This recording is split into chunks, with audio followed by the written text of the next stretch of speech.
Welcome to Cassidy's Chickens and Crafts. Today I'm in one of the Brabanter pens, and that's my boy crowing. So I wanted to talk about the Brabanters because most people are not familiar with them. They know nothing about them, don't even realize they exist. So I wanted to go over a few things for you if you're interested in this breed. I have backyard chickens I've had for years, and I just recently went into getting purebred chickens, and I have 11 breeds. And I will tell you that this is my all-time favorite breed. They're very talkative little guys, sweet little guys. I love them. And so we're going to start with where they came from. They were first found in a region called Brabant. And that's a region that kind of straddles the Netherlands and Belgium. And that's kind of how they got their name. They're a very old breed, and this breed is extremely rare. There's just not many of them here in the United States. They are not American Poultry Association approved. So there's no way to really get a good head count. They're not in the livestock conservation part. They're just here. And most people, like I say, don't know them. But I'm trying to make sure the breed gets recognized for all their good qualities. They're not perfect. There's some cons in owning them as well. We're going to go over all of that. But it is a very old breed.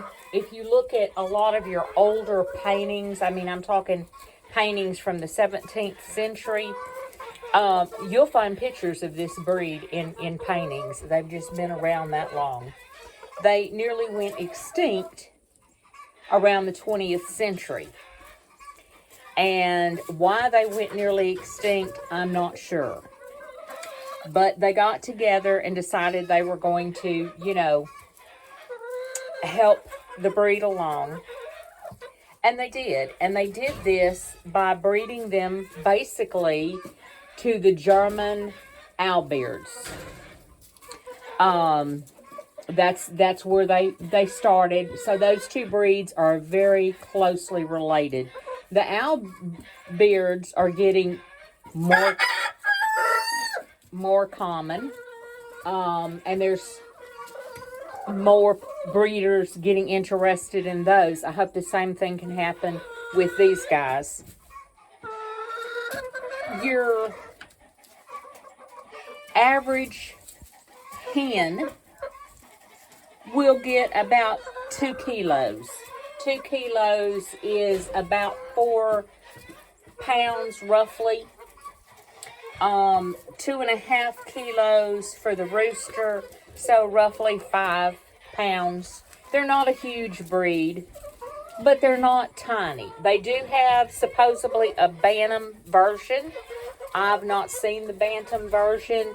It was mixed with, when these got stable again, they were mixed with Polish to come up with the bantam Brabanter. So they're just kind of a fascinating little bird. They lay about 180 to 200 eggs a year. They're white. They're medium white. This breed will lay in the winter. They, again, are very docile, friendly birds. You can see I've got 2 laying down in the sun right now. But they rarely go broody. They have crest on their heads. Their crest is not full like the Polish. Their crest is similar but yet different than the Appenzeller Spitzhauben. They're a narrow crest, basically, and their crests aim to the front. They fall forward. Their crests do not affect their vision, so that's a big help when it comes to predators. And they have a V-shaped cone. It's like a horn cone, a devil cone, whatever kind of cone you call it. But that is one of the things that sets the breeds apart. Most crested breeds have this. You can hear them. They're just a-talking. And you can see I've got 2 eggs right here. Let's bend down and get them. So that's their eggs. I have 5 hens. I get at least 4 eggs a day. Sometimes I get 5. But like I say, they're pretty good layers. And they have wattles, but the wattles are very small, and they're usually hidden up under their beard. They have a 3-part beard, and it hides the wattles, so you would think they didn't have any. Their earlobes are generally white, and what else do you need to know? They come in several different colors. However, here in the United States, basically the only ones are the cream color, which is what I have, and then they do make a silver colored. Hello, little lady. Can you say hi? Can you say hi? Yeah. Okay. Go get some close-ups of you. Yeah, go get some close-ups of my baby girl. Yeah. Say hi. Okay. It's hard because they're not part of the American poultry group. So it's hard to get a standard on them. But the standard from the UK says that their head will be medium with a crest leaning forward. Their cone will be V-shaped. Again, wattles will be small and hidden by the beard, basically. Their beak is strong and of medium length. It is wide, same as most crested breeds. Their eyes are large, lively, and they have a reddish brown, maybe a little orange tint as far as the iris goes. Their ears are small, white, and again, mainly hidden.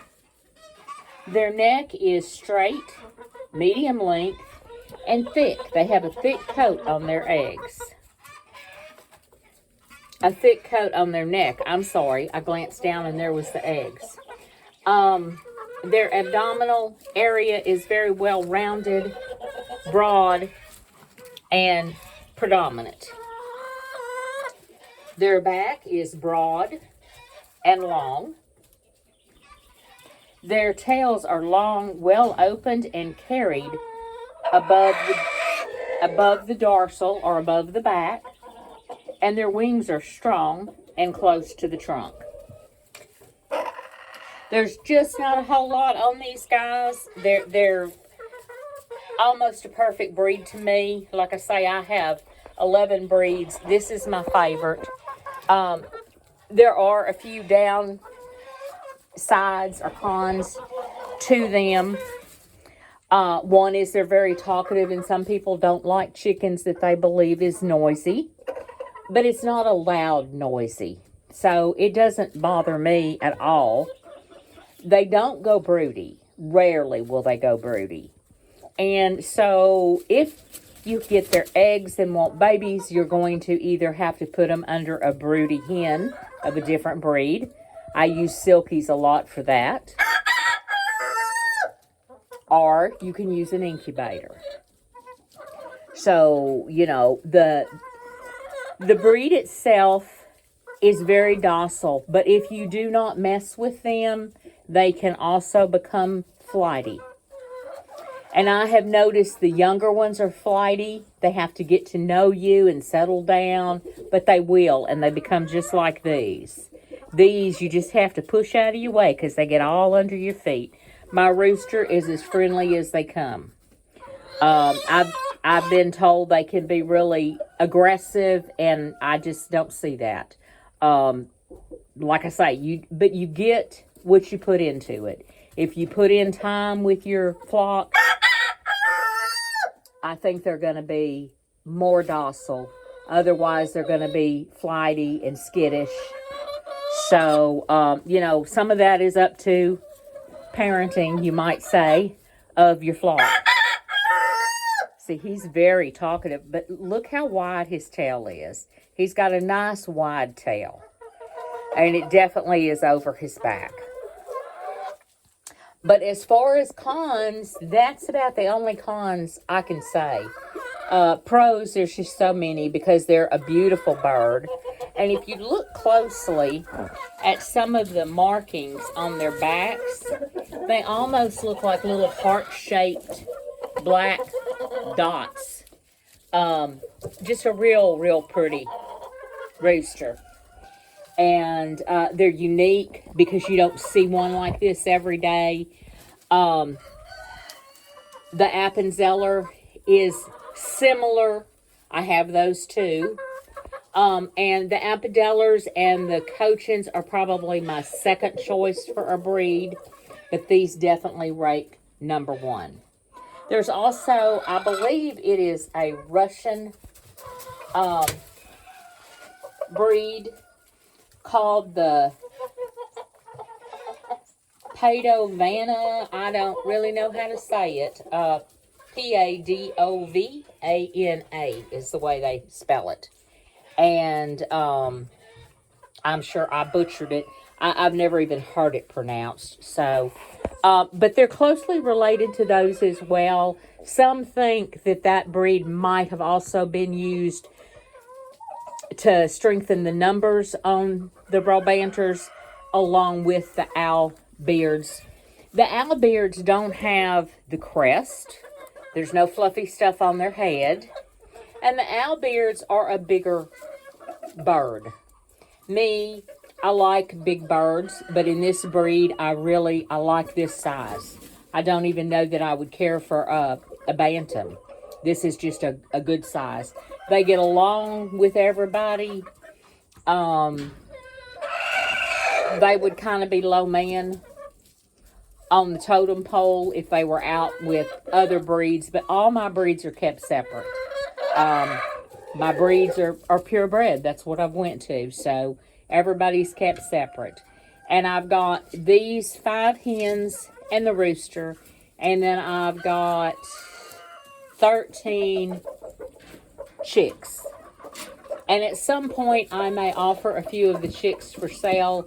But basically, I'm going to watch them grow and be very selective. I'm also looking for another line so that I don't want to keep breeding these guys over and over and over again. So I am looking for a different lineage to throw in the mix. So anyhow, that's my talk today on Brabanters. If you haven't checked them out, please do. They're just a really great little breed to have around. If you like my videos, please give me a like, give me a comment, share it, help us get the word out about this awesome breed. Subscribe to my channel. You will see a lot of Brabanter stuff on my channel because I am, like I say, very partial to this breed. So there he is again. And that's it for today. Thank you.